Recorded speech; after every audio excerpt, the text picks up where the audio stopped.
Flopping, the downside of the NBA. So because of the increased amount of flopping over the past few years, the NBA has been forced to make the questionable anti-flopping rule. Now, I watch basketball quite a bit, and I've seen an increased amount of flopping in the NBA, and that's why I want to talk to you about it today. So I'm going to inform you about what flopping is, the anti-flopping rule, and the negative impacts flopping has on basketball. So first, what is flopping? It is when a player exaggerates contact in order to make the ref call a foul. So I'll give you an example. James Harden he has the ball at the top of the key, and he's driving down the lane, and somebody accidentally hits him in his beard. He has a beard that goes down like this, okay? He gets hit in the beard, and he goes down covering his face like he got clotheslined, and he's on the ground for like 30 seconds, and eventually, the foul gets called. So, next I'll talk about the anti-flopping rule. So because of this over-exaggeration people are doing, the NBA has made fines and warnings for flopping. So according to Stuart Miller of the New York Times, the rule consists of a warning for the first violation, then a $5,000 fine for second violation, $10,000 for third, and so on, increasing in $5,000 increments.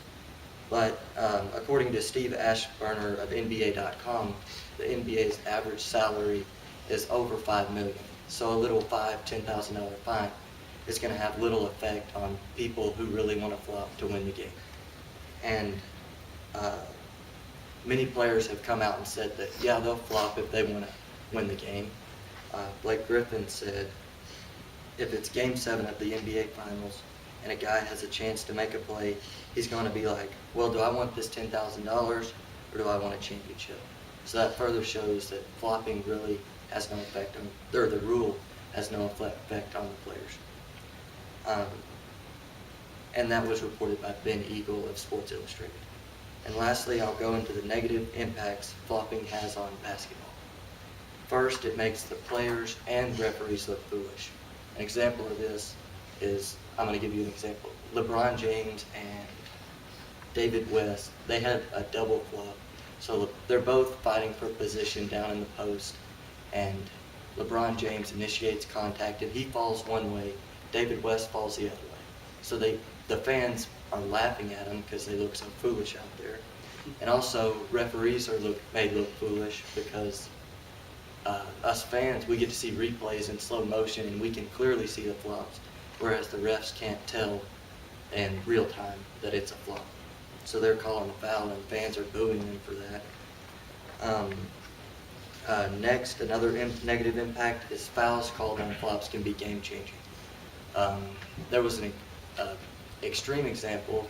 Tyson Chandler got a rebound under the goal, and then he's turning around to go the other way. He has his elbows out, turns around, and there's a littler guy right under him. He acts like he took an elbow to the face when there was no contact at all, and he just fell to the ground. And a technical foul was given to Tyson Chandler when he did nothing at all. So, and technical fouls can be really major, especially in close playoff games.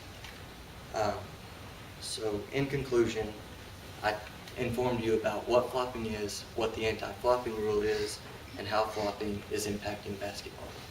And my intent was to inform you that, or tell you that the anti-flopping rule really has no effect and show you that flopping is becoming an increasing problem in the NBA. And lastly, I'd like to end with, the NBA has the greatest players from around the world, and flopping is taking away from what should be good quality basketball.